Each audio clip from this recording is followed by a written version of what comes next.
Profesor Daniel Nassif. Vamos a desarrollar básicamente la bolilla de impuestos nacionales, que es la bolilla número 9. Hoy día vamos a grabar esta clase que corresponde al impuesto a las ganancias. Con respecto a los temas, tienen que la bibliografía básica va a estar desarrollada por el curso de Villegas, el manual también de Villegas, y explícitamente nosotros vamos a ir indicándoles a ustedes cuáles son las leyes que tienen que conocer de cada uno de los impuestos que vamos a desarrollar.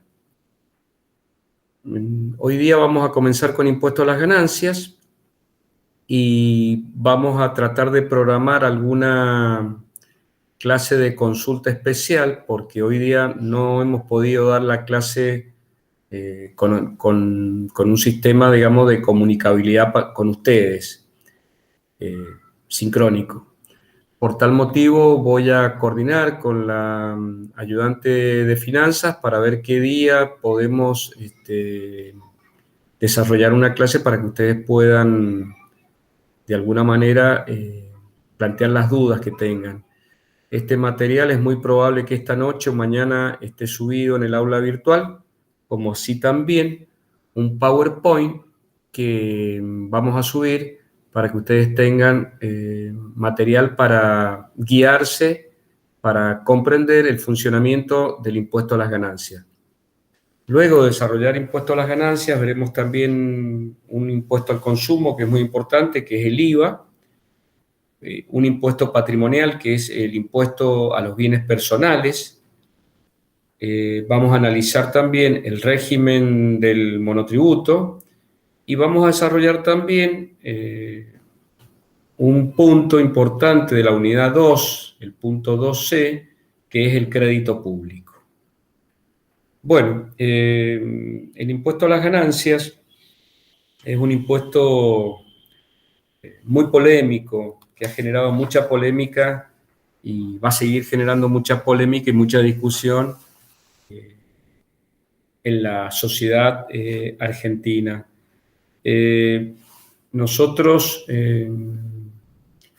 permanentemente estamos escuchando noticieros, información sobre una serie de términos que se refieren a este impuesto, como por ejemplo deducciones, mínimos no imponibles, cargas de familia, etcétera. Es decir, este impuesto tiene una serie de contenidos que para entenderlos vamos a plantear cuál es la lógica básica de funcionamiento que tiene. La ley de creación de este impuesto es la ley 20628 y ha sufrido una serie de modificaciones. El decreto 824 del año 2019 aprobó un texto ordenado de este decreto, pero un texto ordenado de esta ley, pero permanentemente van surgiendo modificaciones en el impuesto a las ganancias. Es más, si ustedes han estado atentos a las últimas noticias, se quiere también ahora justamente aumentar el mínimo no imponible, que hoy está en 150.000 pesos para los trabajadores en relación de dependencia. Todo esto es producto del proceso inflacionario que tenemos en la República Argentina. Con respecto al tema sujeto y objeto del impuesto, este impuesto, ¿no es cierto?, que fue creado en 1973, está, digamos, planteando, ¿no es cierto?, que a través del artículo 1, ¿qué se considera ganancias? Y habla de quiénes son los sujetos pasivos de este impuesto. Y los sujetos pasivos, personas humanas, sucesiones indivisas y demás sujetos que establezca esta ley, como las personas jurídicas o de existencia ideal, quedan alcanzados por este impuesto que la misma ley considera que es un impuesto de emergencia.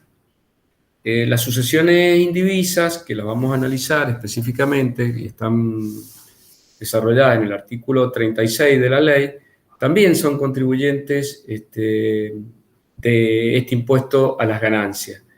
Y el hecho imponible es la obtención de ganancias por parte de personas humanas, sucesiones indivisas y personas jurídicas.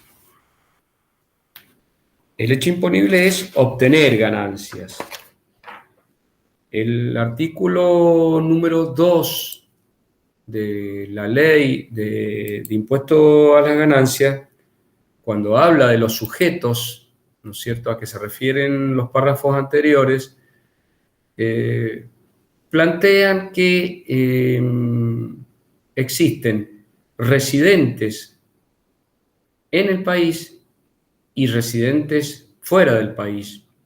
Entonces, las personas humanas, las sucesiones indivisas y las personas jurídicas que residan en el país van a pagar, van a tributar sobre la totalidad de sus ganancias que obtengan, ya sea dentro del territorio de la República o en el exterior. Y esto es muy importante porque acá estamos hablando de un criterio, ¿no es cierto?, un criterio de apropiación de la ganancia que se llama de la renta mundial. Este criterio, la renta mundial, diferente del de la territorialidad, plantea que le da preponderancia, ¿no es cierto?, a la residencia, al domicilio en el que se encuentra el sujeto pasivo del impuesto. Entonces, si nosotros quisiéramos mirar esto a través de un simple ejemplo, podríamos plantear y decir, una persona humana, no importa la nacionalidad, pero una persona humana que reside, que es residente en la República Argentina, puede ser un residente nacional, nativo, naturalizado, o puede ser inclusive un extranjero que resida en forma permanente en la República Argentina, que tiene actividades productivas dentro del territorio de la República Argentina.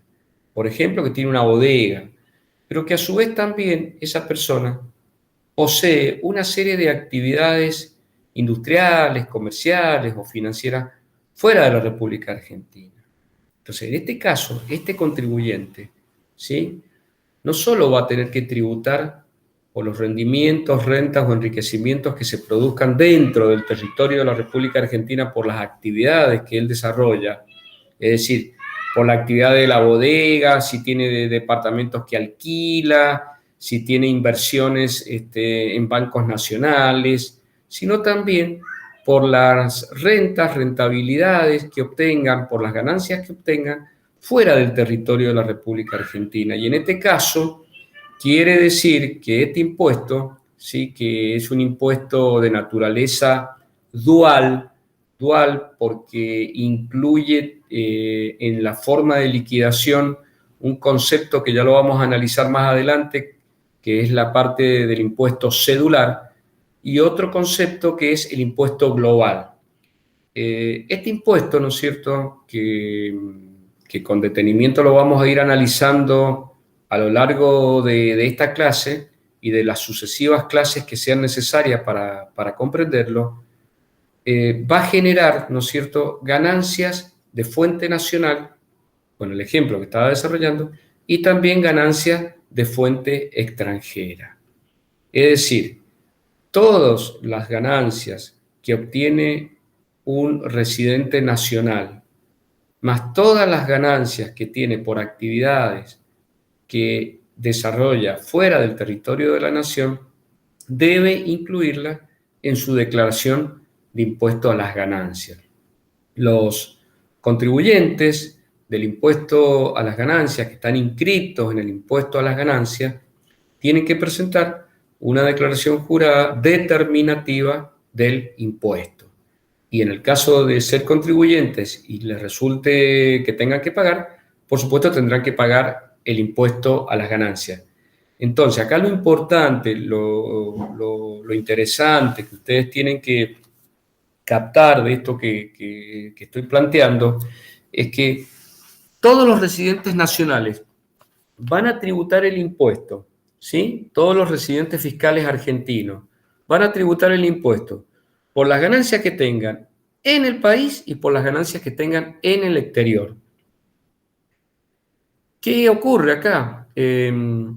La legislación argentina, ¿no es cierto?, respecto del impuesto a las ganancias y también sobre el impuesto a los bienes personales, que también lo vamos a analizar, permite el cómputo del impuesto efectivamente pagado en el exterior, en la medida que se trate, ¿no es cierto?, de impuestos similares, impuestos análogos.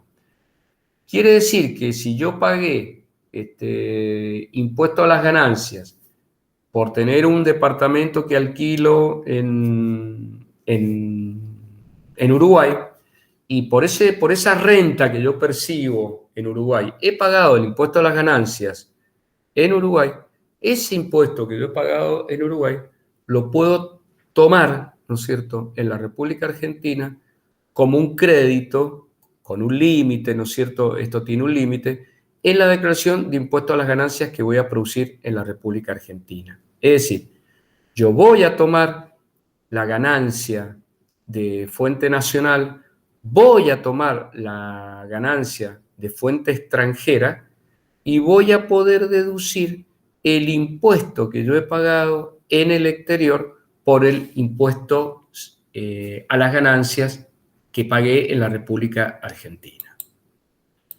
Bien, nosotros estamos diciendo que los residentes fiscales extranjeros, es decir, todas las personas que no residen en el país, pero que tienen actividades, que tienen producción, que tienen una serie de negocios radicados dentro de la República Argentina y que la fuente productora de ganancias está en la República Argentina, van a pagar exclusivamente el impuesto a las ganancias por las ganancias que tengan exclusivamente en la República Argentina.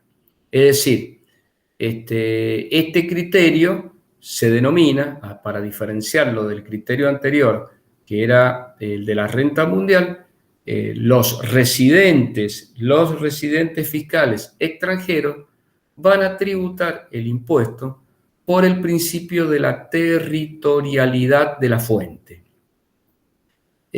Acá hay una pequeña aclaración porque la misma ley dice que no son considerados residentes en el país, no son considerados residentes de la República Argentina, por más que estén en la República Argentina, y es la condición de reciprocidad, ¿no es cierto?, con el país en cuestión, no van a ser considerados residentes los miembros de misiones diplomáticas extranjeras que se encuentren en la Argentina.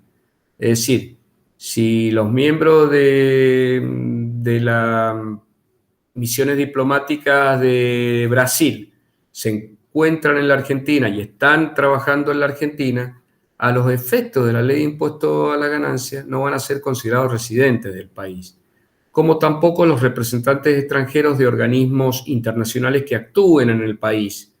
Por ejemplo, si actuaran representantes del Fondo Monetario Internacional, si actuaran funcionarios del Banco Mundial, si actuaran funcionarios de la FAO, ninguno de ellos va a ser considerado residente en la República Argentina.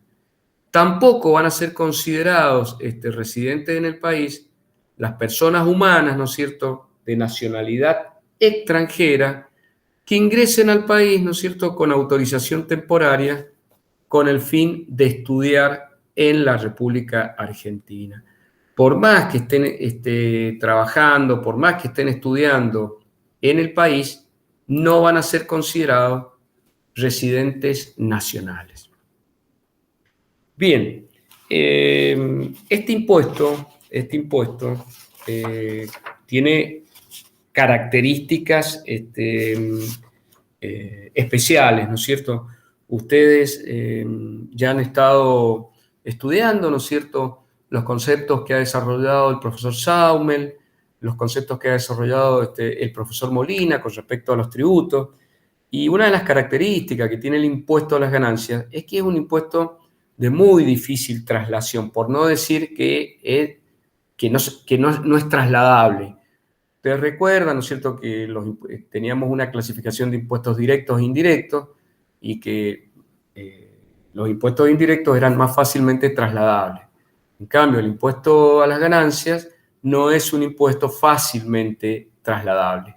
Este impuesto contempla, tiene muy en cuenta, ¿no es cierto?, mide de una manera muy significativa la capacidad contributiva. Por lo tanto, contempla, ¿no es cierto?, en la sociedad el principio de la equidad social.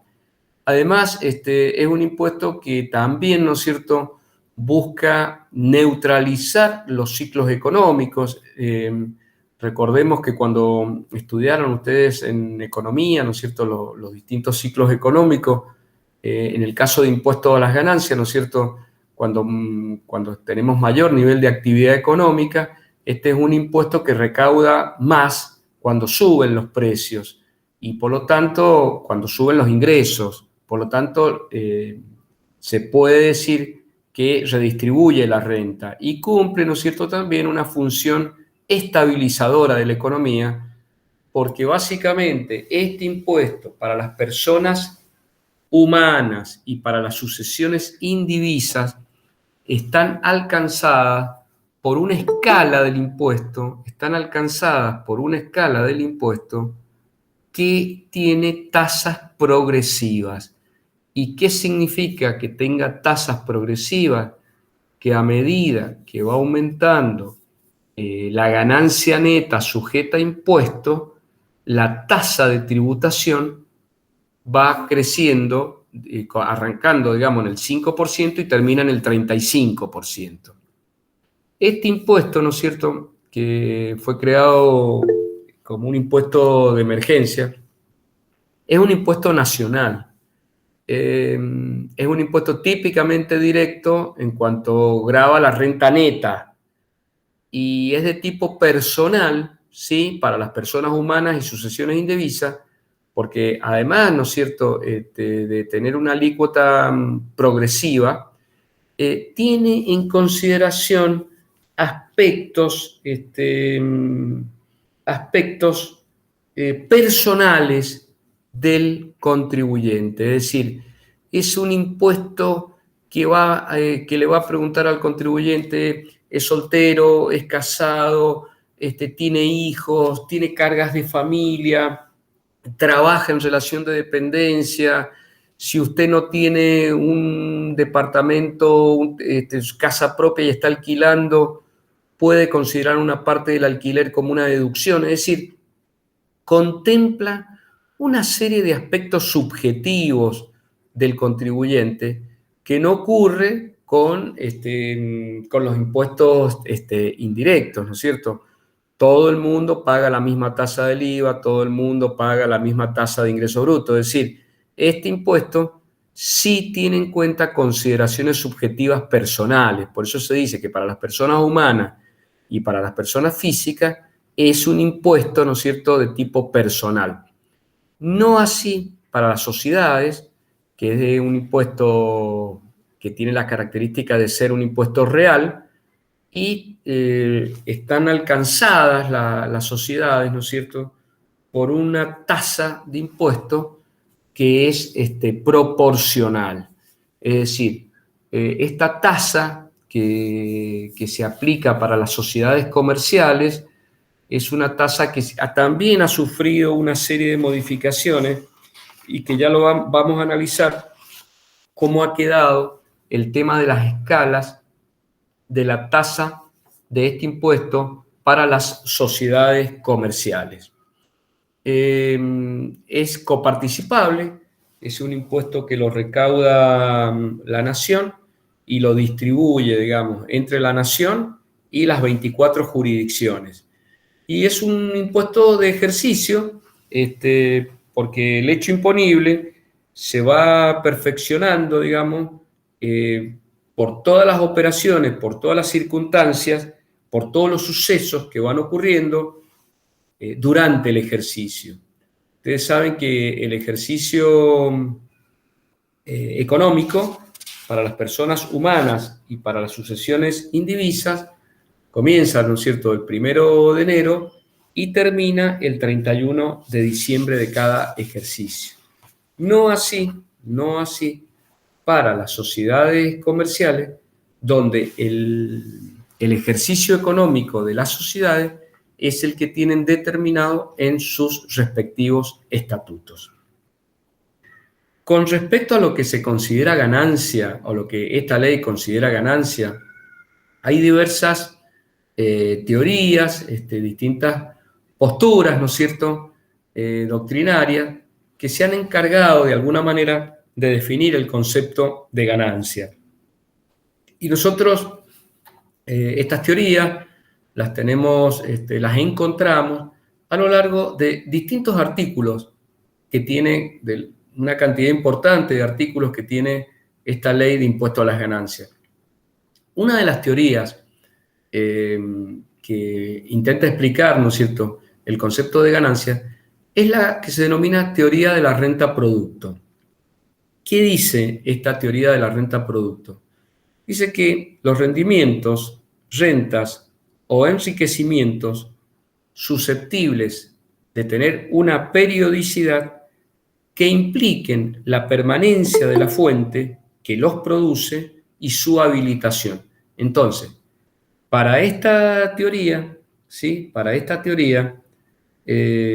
que haya ganancia, para que exista una ganancia que se encuentre alcanzada, ¿no es cierto?, por este impuesto, se tienen que dar estos tres elementos en forma concomitante. Veámoslos de nuevo. Primero, la periodicidad de la fuente, es decir, este ingreso que va a ser alcanzado, que ya vamos a ver cómo se liquida, que ya vamos a ver qué es lo que se considera, ¿sí? Este ingreso debe ser periódico, debe persistir en el tiempo. Por lo tanto, una persona que obtiene un juego de lotería o tiene, por ejemplo, el Kini 6, y aquí no tendríamos la periodicidad de la fuente porque el ingreso fue ocasional y no hay una permanencia en el tiempo de esa actividad. Entonces, o vendí, no sé, un escritorio.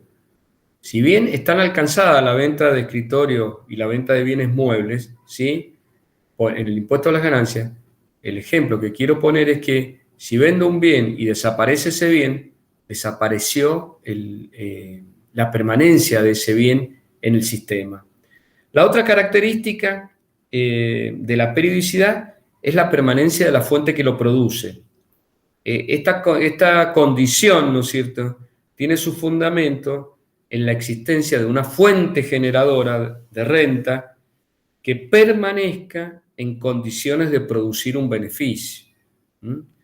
Yo tengo un taller mecánico y el taller mecánico, con todas las herramientas que yo tengo, con todos los artículos que yo tengo, va a ser una serie de bienes que van a estar ahí presentes y que me van a permitir producir en el tiempo una fuente generadora de ingresos. Y la habilitación de la fuente, ¿no es cierto?, es el esfuerzo que realiza el contribuyente para mantener en forma permanente, en forma operativa, digamos, esa fuente generadora de riqueza.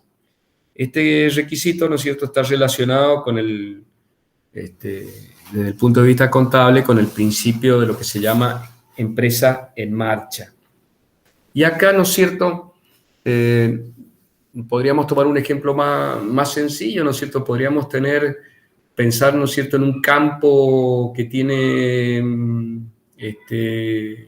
manzanas, y entonces las hectáreas que tengo con la plantación de manzanas y los árboles que tengo, es la inversión que yo tengo, es el capital que yo tengo, y ese capital que yo tengo, mirando la teoría de la renta producto, va a generar, ¿no es cierto?, un fruto que va a ser la manzana, que yo la voy a poder vender y voy a poder obtener una rentabilidad.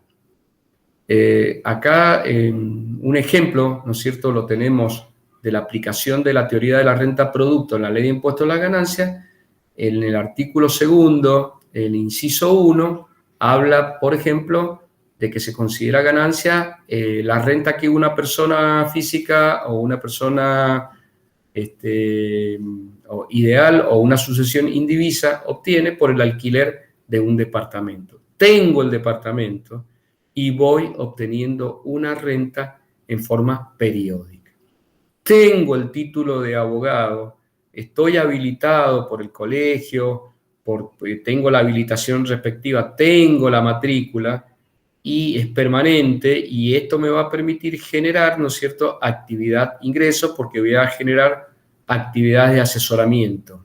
Es decir, siempre, siempre, siempre tiene que haber una fuente productora de las ganancias. Esta teoría, ¿no es cierto?, la que vimos se llama teoría de la renta producto.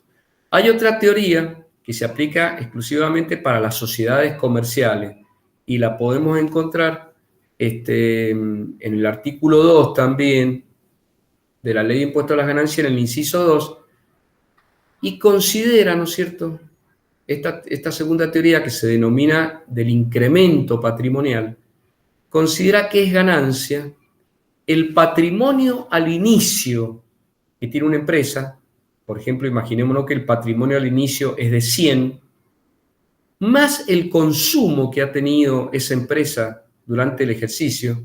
Supongamos que el consumo que ha tenido sea 50, menos el patrimonio al final del ejercicio. Tenemos 100 de patrimonio inicial, tenemos 50 de consumo y supongamos que tenemos 300 de patrimonio final. La diferencia entre 300 de patrimonio final más 150, que es la suma del patrimonio inicial, más el consumo, nos estaría dando lo que para esta teoría se denomina incremento patrimonial y sería el concepto de ganancia. Básicamente se aplica este criterio para las sociedades de capital. Hay otra teoría que se denomina la teoría de Fisher, y la vemos representada en el artículo 44, inciso F y G de la ley de impuestos a las ganancias. Y estos incisos dicen que también el legislador ha considerado que es ganancia el valor locativo computable por los inmuebles que los propietarios ocupen para recreo, veraneo u otros fines semejantes. Veamos un ejemplo. Un profesional que tiene una casa de veraneo, ¿no es cierto?, en Potrerillo, y esa casa que tiene en Potrerillo, el valor locativo, es decir, el alquiler que yo podría obtener de ese inmueble para veraneo, para recreo u otros fines, también el legislador lo ha considerado que es una ganancia. También es considerado ganancia el valor locativo o el arrendamiento presunto de inmuebles que yo he cedido gratuitamente o a un precio no determinado. Es decir, yo cedí un inmueble a una persona o a un precio no determinado, ese valor locativo también la ley considera que debe ser interpretado, considerado como una ganancia. Y luego la teoría legalista de Belsunce, que subordina, ¿no es cierto?, el concepto de renta a lo que disponen al respecto los regímenes legales positivos, es decir, lo que el legislador considera que es ganancia. Acá, para la clasificación que vamos en unos minutitos más a desarrollar, vamos a ver que en el diseño de este impuesto a las ganancias, el legislador ha establecido cuatro categorías para el impuesto a las ganancias. estas categorías, ¿no es cierto? Vamos a analizar qué incluye cada una, qué es lo que considera ganancias cada una de estas 4 categorías. Nosotros le hemos indicado los artículos en el que están establecidas las categorías. Pero acá hay un tema que también es muy importante y evaluable permanentemente, que habla de los 2 métodos básicos de imputación al periodo fiscal. Seguramente que aquellos alumnos que han tenido algún polimodal de contabilidad van a tener un poco más de frescura de los conocimientos de la diferencia entre lo que es considerar el método del percibido y el método del devengado. ¿Qué es lo que considera la ley como percibido y qué es lo que considera como devengado? Mire, vamos a mirar primero el método del percibido, vamos a dar un ejemplo, vamos a mirar el método del devengado y vamos a desarrollar un ejemplo, y creo que deberían quedar bastante firmes los conceptos. El método del percibido, por este método vamos a considerar, ¿no es cierto?, como percibido a un ingreso o como realizado efectivamente un gasto, y lo vamos a considerar perteneciente al ejercicio fiscal en que se ha pagado o que se ha cobrado. Es decir, supongamos, en la 4ª categoría, que es la del trabajo personal y donde están incluidos todo el trabajo en relación de dependencia, es la 4ª categoría del impuesto a las ganancias, aplica por el criterio del percibido. ¿Y qué significa que aplique esta categoría por el principio del percibido?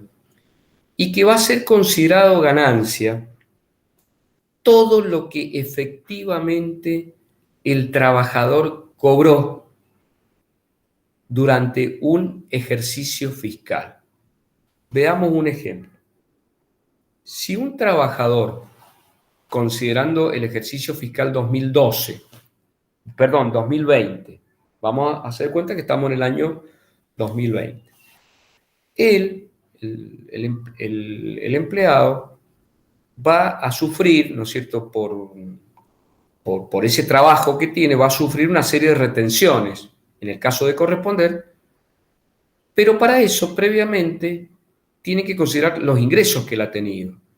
Uno puede decir, y los ingresos que ha obtenido son el sueldo de enero, febrero, marzo, abril, mayo, junio, julio, agosto, hasta llegar a diciembre. Pero puede ocurrir que la empresa, el sueldo del mes de diciembre, se lo haya depositado en el mes de enero del 2021.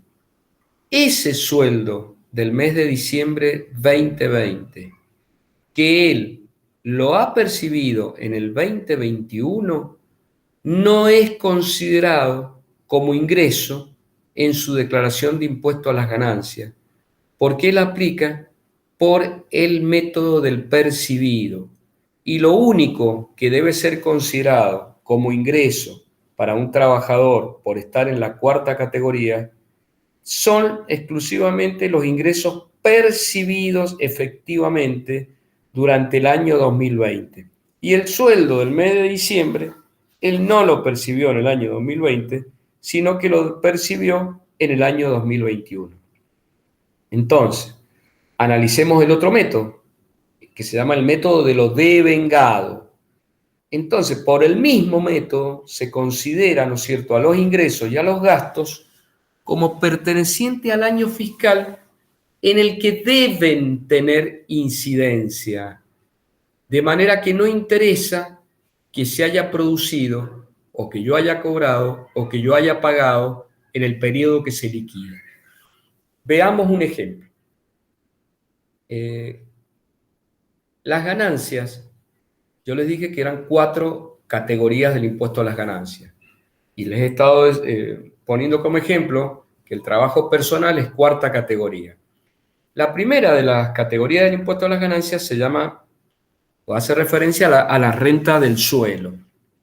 Y cuando hablamos de la renta del suelo, estamos referenciando al alquiler de bienes inmuebles. Esta categoría aplica por el criterio del devengado. ¿Y qué significa? Que debo considerar como ingreso lo que yo debería haber percibido y no percibí, o lo que yo debería haber pagado y no pagué. Un ejemplo, considerando el mes de diciembre del 2020, supongamos que nosotros tenemos un galpón que estamos alquilando en 50.000 pesos. Pero ¿qué ocurre? El inquilino no nos pagó el alquiler del mes de diciembre del 2020 y sí me lo pagó en enero del 2021. Él tendría que haberlo pagado en el año 2020, pero no fue un ingreso del 2020 efectivo, real, sino que nos pagó en enero del 2021. Por este criterio del devengado, el alquiler de 50.000 pesos que la empresa no percibió, pero que debía haber percibido, lo va a considerar una ganancia del ejercicio 2020 porque la categoría número 1, que es la renta del suelo, aplica por el criterio del devengado. Entonces, la categoría, las rentas, ¿no es cierto?, de primera y tercera categoría aplican por el devengado y las rentas de segunda y cuarta categoría aplican por el criterio del percibido. Y ahora estamos en condiciones de analizar cuáles son las categorías en el que se desarrolla, ¿no es cierto?, en que se divide este impuesto que es global. En realidad, de nuevo, que quede claro, este es un impuesto que tiene una forma de liquidación dual porque incluye las rentas globales, ¿no es cierto?, a través de categoría y una parte cedular que la vamos a desarrollar al final de la clase. Es dual porque incluye, a partir del año 2018, una parte cedular y luego una parte global. Y en esa parte global está dividida en 4 categorías: primera, segunda, tercera y cuarta de fuente argentina y primera, segunda, tercera y cuarta de fuente extranjera. ¿Qué se considera ganancia de primera categoría?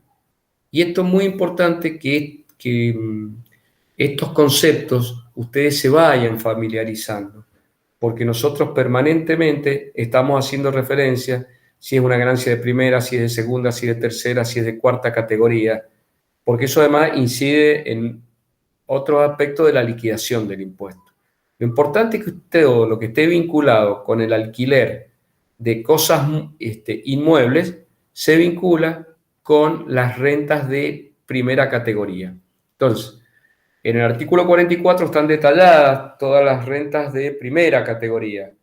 Y tenemos acá el producido en dinero o en especie de la locación, el alquiler de inmuebles urbanos y rurales, cualquier especie de contraprestación que se reciba por la constitución a favor de terceros, de derechos reales de usufructo, uso, habitación o anticresis, el valor de las mejoras introducidas en los inmuebles por los inquilinos, que constituyan un beneficio para el propietario, y en la parte que éste no esté obligado a indemnizar. Es decir, si un inquilino ha hecho una mejora que implica aumentar el valor del departamento o de la casa porque ha construido un baño o ha construido una habitación más y el propietario no lo ha indemnizado por esto, ese mayor valor, esa mayor riqueza que tiene la casa es también ganancia de primera categoría. Son también ganancias de primera categoría los impuestos, ¿no es cierto?, que le corresponden al propietario, pero que los ha tomado a cargo el inquilino. Por ejemplo, el impuesto inmobiliario le corresponde pagarlo, ¿no es cierto?, al propietario, pero si lo ha pagado el inquilino, ese impuesto que ha pagado el inquilino es considerado ganancia de primera categoría. También, ¿no es cierto?, el importe abonado por los inquilinos o arrendatarios por el uso de muebles y otros accesorios, ¿no es cierto?, Si la casa, ¿no es cierto?, o el departamento que estamos alquilando incluyen muebles, ¿no es cierto?, y por lo cual hay que pagar una cifra adicional al alquiler de la casa, también va a ser considerado, ¿no es cierto?, ganancia de primera categoría. El valor locativo computable por los inmuebles que los propietarios ocupen para recreo, veraneo u otros fines semejantes, ya lo vimos. Esto lo vimos recién cuando vimos las 4 teorías que establecen los criterios para determinar cuándo un concepto es ganancia, renta o enriquecimiento, y el valor locativo o arrendamiento presunto de los inmuebles cedidos gratuitamente o a un precio no determinado.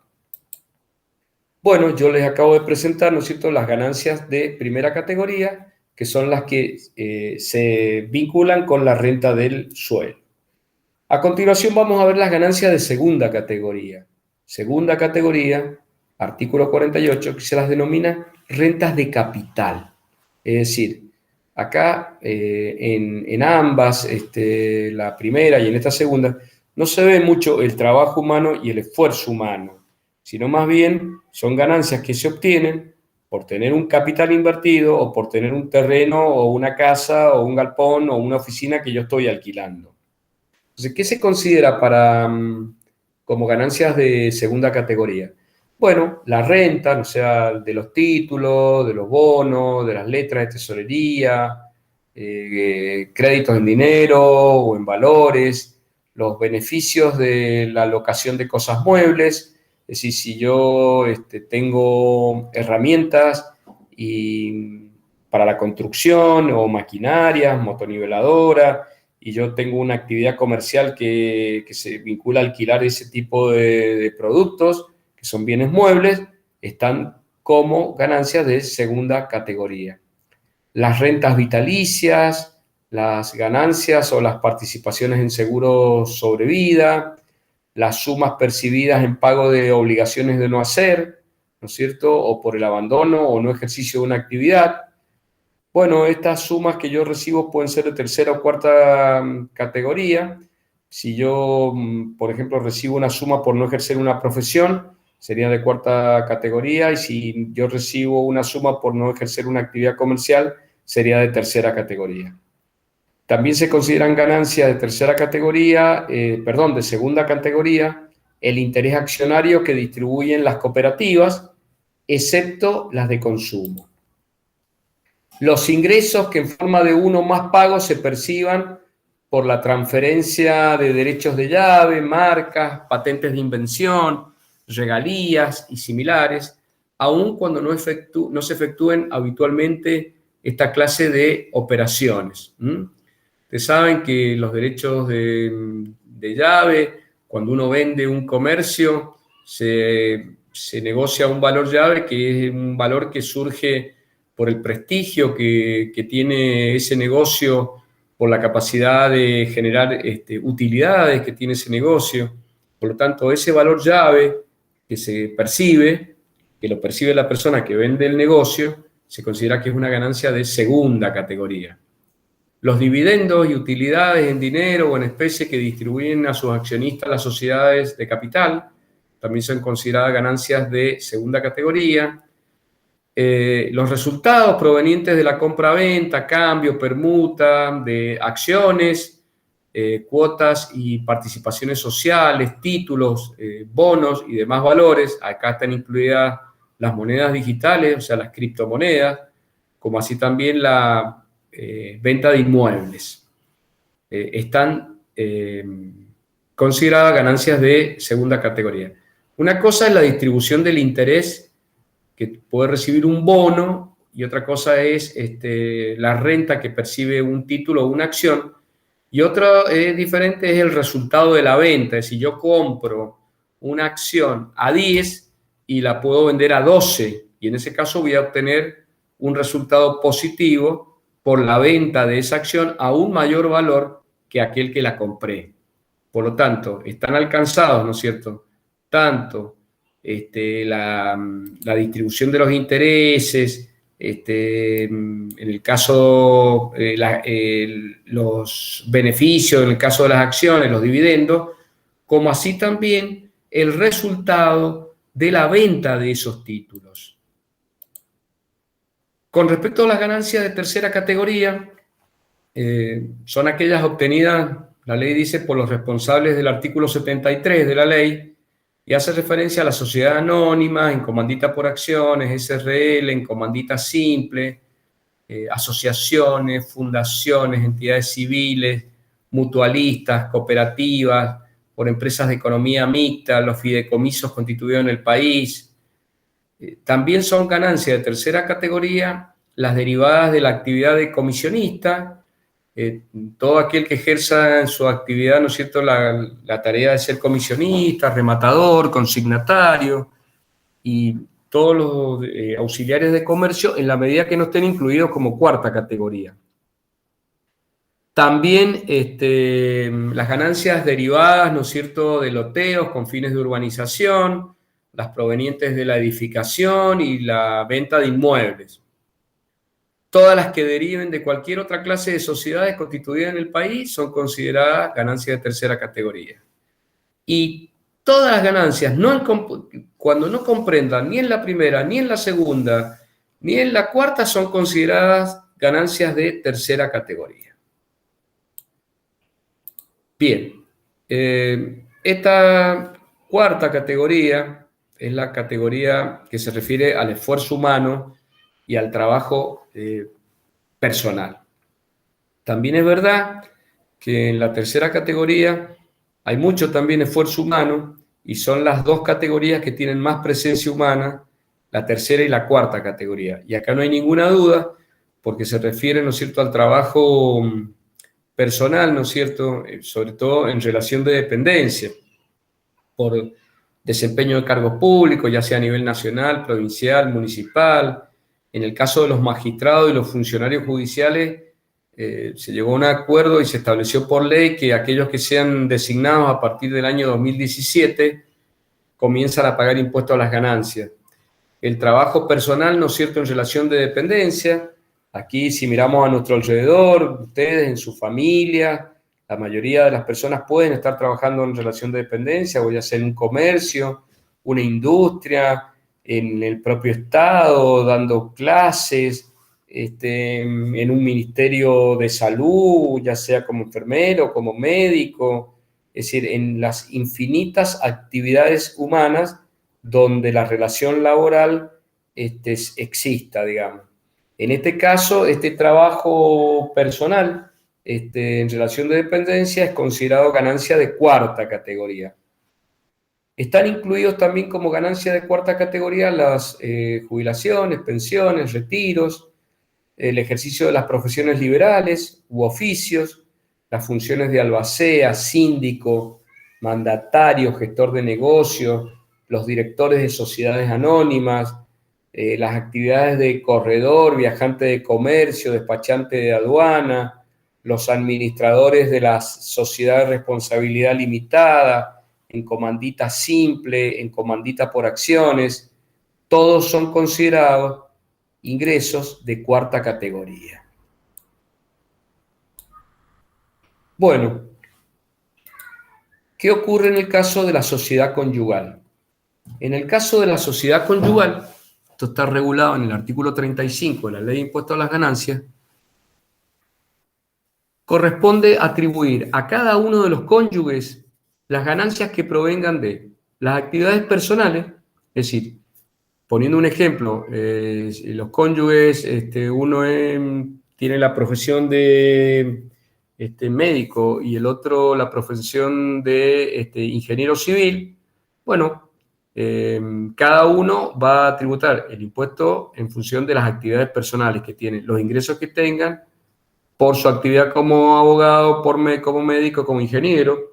Así también podría ser por su oficio, por el empleo que tiene cada uno o por la actividad comercial o industrial. Puede ser también que cada uno, ¿no es cierto?, tenga bienes propios.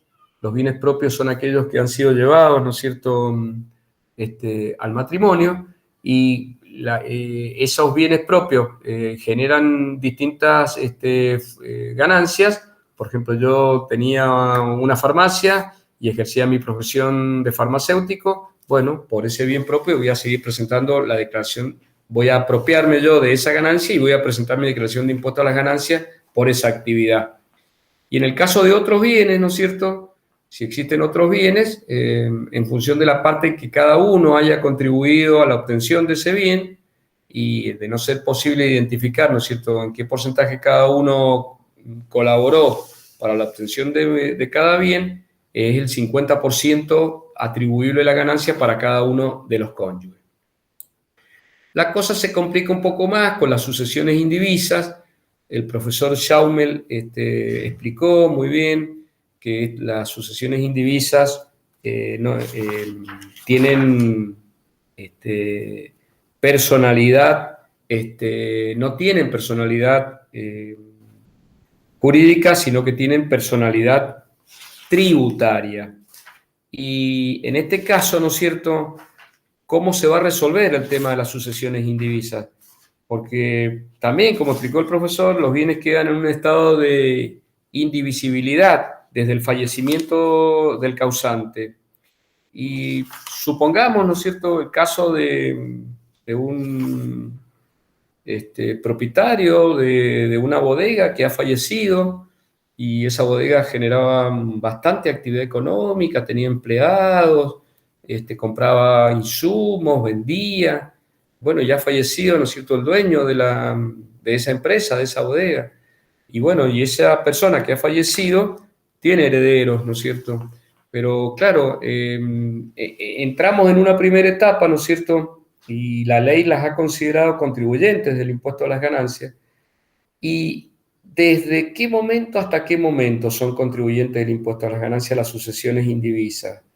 Recordando nuevamente lo que dijo el profesor Schaumel, que son entidades que tienen personalidad tributaria, pero no personalidad jurídica.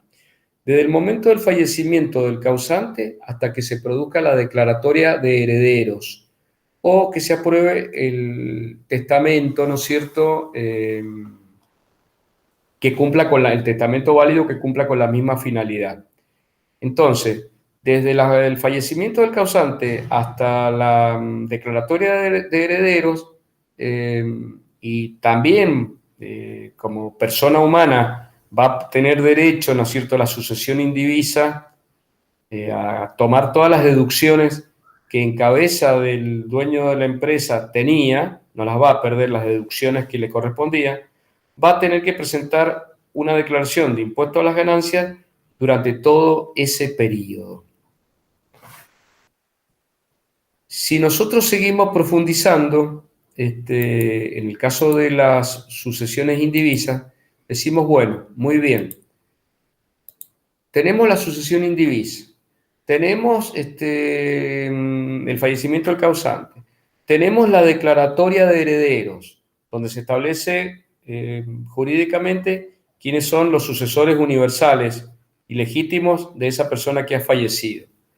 Entonces, dictada la declaratoria de herederos, dictada esa declaratoria de herederos en sede judicial, o declarado válido, ¿no es cierto?, el testamento, y por el periodo que corresponda hasta la fecha en que se apruebe la cuenta particionaria, ya tenemos otro momento, es decir, teníamos la fecha de fallecimiento del causante, la declaratoria de herederos, y ahora desde la declaratoria de herederos o de que se apruebe el testamento, hasta el momento en que se apruebe la cuenta particionaria, ya sea en forma judicial o extrajudicial, el cónyuge supérstite y los herederos van a sumar a sus propias ganancias la parte proporcional que conforme con el derecho social o hereditario les corresponda en las ganancias de la sucesión.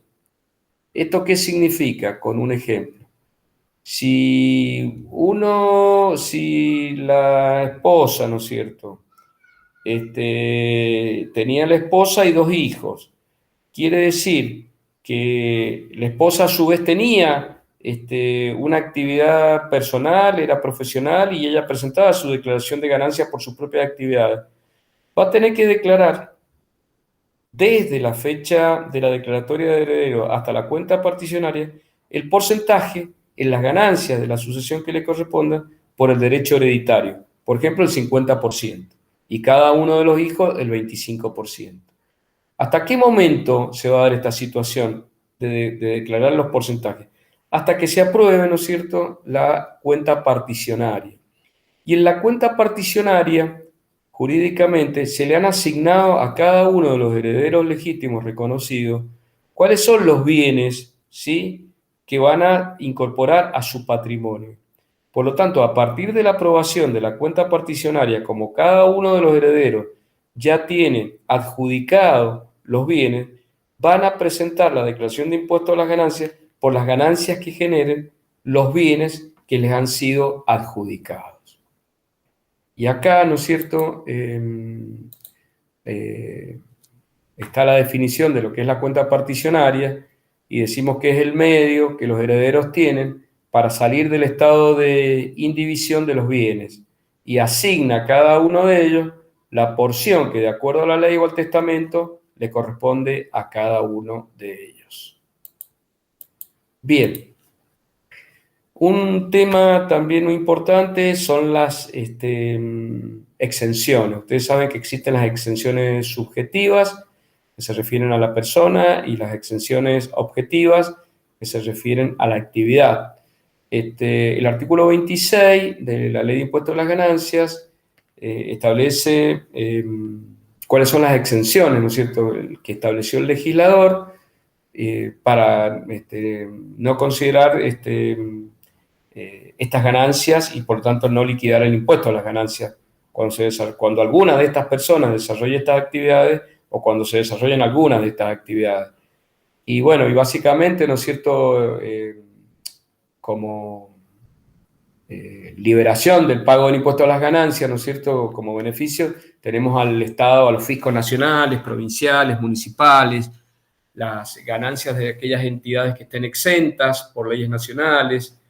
También se encuentran exentas las remuneraciones que perciben los diplomáticos de los países extranjeros en la Argentina, a condición de reciprocidad, las ganancias de las instituciones religiosas, las utilidades de las cooperativas, las ganancias de las asociaciones civiles, fundaciones de asistencia social, salud, educación, las ganancias de entidades mutualistas.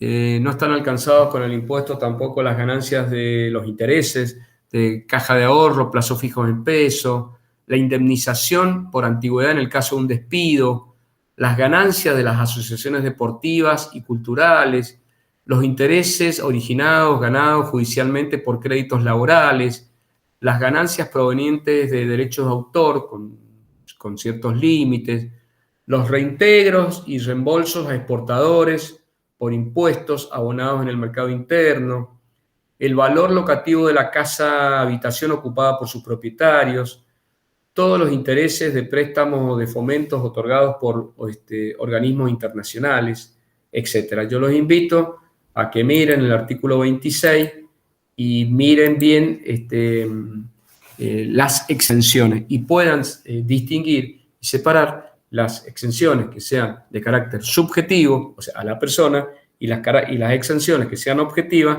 que se refieran a las distintas actividades que no están alcanzadas con el impuesto a las ganancias. Bien. El mecanismo que establece la ley para la liquidación del impuesto es que se consideran ganancias, como vimos, todos los rendimientos, rentas y enriquecimientos. A cada una de esas ganancias nosotros tenemos que deducir, restarle, ¿no es cierto?, una serie de gastos. Es decir, no es ganancia el sueldo, sino que es ganancia el sueldo menos el aporte jubilatorio, el aporte a la obra social, el aporte sindical. Es decir, es una diferencia. Si estuviéramos hablando de una empresa, no es ganancia el nivel de ventas que ha tenido la empresa. Va a ser ganancia las ventas que ha tenido la empresa menos los costos originados en esa actividad. Quiere decir que para poder obtener una ganancia hay que restar una serie de gastos que se encuentren vinculados con la actividad que ha generado los ingresos. Si nosotros quisiéramos mirar un ejemplo muy básico, ¿no es cierto? Si yo tengo si ustedes tienen, cuando terminen su carrera y se reciben en el estudio jurídico, van a poder de los ingresos que han obtenido a lo largo del año restar como gastos los gastos que estén vinculados con esa actividad. Si tienen un secretario, una secretaria, si están alquilando una oficina, el valor del alquiler, los gastos de luz, agua, gas, los gastos de internet, los gastos de reparaciones, de mantenimiento de la oficina. Es decir, van a poder deducir, van a poder restar de esos ingresos que ustedes han obtenido todos los gastos necesarios para obtener, mantener y conservar esa fuente productora. A su vez, la ley para algunos contribuyentes, sobre todo para los contribuyentes de la cuarta categoría, para las personas humanas y para las sucesiones indivisas que residen en la República Argentina, pueden restar, pueden deducir una serie de conceptos a la ganancia. Estas están establecidas en el artículo 30 de la Ley de Impuesto a las Ganancias. Y la ley establece montos que se van actualizando anualmente. Y hay un concepto que se llama ganancia no imponible.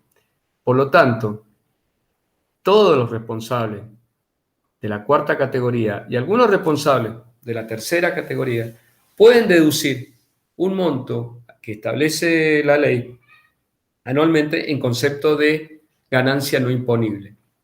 El monto no lo hemos colocado porque no es motivo de evaluación, ni nos interesa el monto, sino que ustedes tienen que saber el concepto, que hay un monto que el contribuyente puede deducir y que se denomina ganancia no imponible. También el contribuyente puede deducir en concepto de cargas de familia. Al cónyuge, en el año 2021 se ha incorporado la conviviente o el conviviente, no así estaba establecido para años anteriores. Y yo les dije al principio de este encuentro que esta ley ha sufrido o viene sufriendo y va a seguir sufriendo una serie de modificaciones. No estaban incluidos los convivientes y ahora están incluidos los convivientes y se pueden deducir los convivientes. Siempre esto está atado a una serie de requisitos, es decir, siempre que el conviviente, siempre que el cónyuge resida en la República Argentina o permanezca por un periodo superior a más de 6 meses, esté a cargo del contribuyente y que además, ¿no es cierto?, los ingresos que tenga el cónyuge no sean superiores al mínimo no imponible. Si el cónyuge tiene, porque también trabaja, y eso de trabajo le genera tener un ingreso superior al mínimo no imponible, no puede practicar la deducción por cónyuge.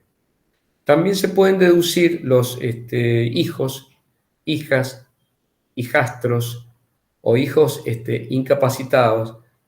Los hijos en general es hasta el mes que cumplen los 18 años. Los hijos con alguna discapacidad no tienen límite para la deducción.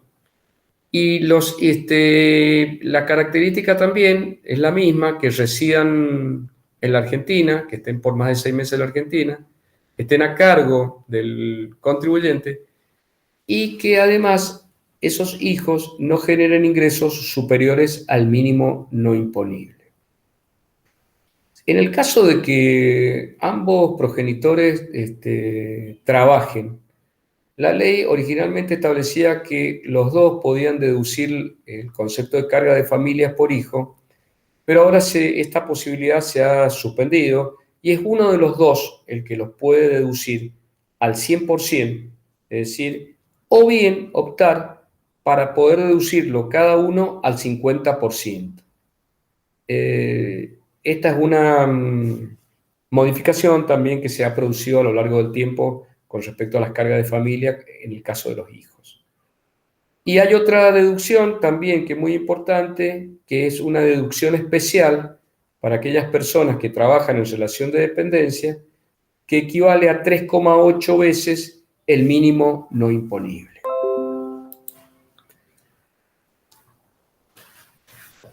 Vimos recién, ¿no es cierto?, que las deducciones, ¿no es cierto?, son aquellas efectuadas para obtener, mantener y conservar las ganancias gravadas por este impuesto, y se restarán de las ganancias producidas por la fuente que las origina.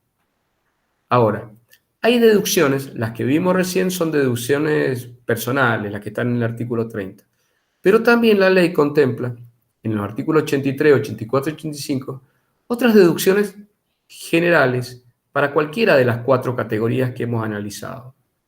Recuerden las 4 categorías del impuesto a las ganancias. ¿Qué incluye cada una de las 4 categorías del impuesto a las ganancias? Las rentas de la tierra, la renta del capital, los beneficios empresariales y las rentas del trabajo realizado en relación de dependencia, con todas las alternativas que hemos visto.